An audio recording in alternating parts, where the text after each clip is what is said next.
مقدس متی کی انجیل باب 26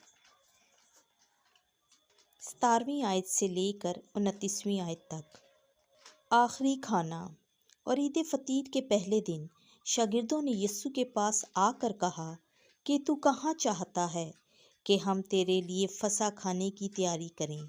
اس نے کہا، شہر میں فلاں شخص کے پاس جا کر اس سے کہو کہ استاد فرماتا ہے، میرا وقت نزدیک ہے، میں اپنے شاگردوں کے ساتھ تیرے ہاں فسح کروں گا۔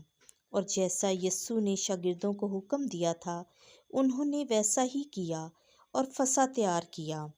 جب شام ہوئی تو وہ 12 شاگردوں کے ساتھ کھانا کھانے بیٹھا، اور جب وہ کھا رہے تھے تو اس نے کہا، میں تم سے سچ کہتا ہوں کہ تم میں سے ایک مجھے پکڑوائے گا۔ اور وہ بہت دلگیر ہوئے اور ہر ایک اس سے کہنے لگا، اے خداوند، کیا میں ہوں؟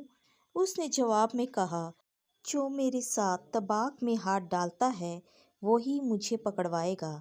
ابن انسان تو جیسا اس کے حق میں لکھا ہے جاتا ہے، لیکن اس آدمی پر افسوس جس کے وسیلے سے ابن انسان پکڑوایا جاتا ہے۔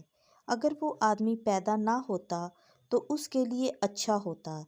تب اس کے پکڑوانے والا یہودا بول اٹھا اور کہا، اے ربی، کیا میں ہوں؟ اس نے اس سے کہا، تو نے خود ہی کہہ دیا۔ جب وہ کھانا کھا رہے تھے تو یسوع نے روٹی لی اور برکت دی اور توڑی اور شاگردوں کو دے کر کہا، لو کھاؤ، یہ میرا بدن ہے۔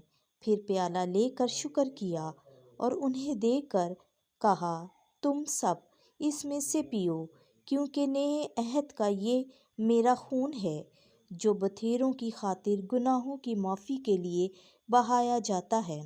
اور میں تم سے کہتا ہوں کہ تاک کہ اس شیرے کو پھر نہ پیوں گا، اس دن تک کہ تمہارے ساتھ اپنے باپ کی بادشاہی میں نیا نہ پیوں۔ آمین۔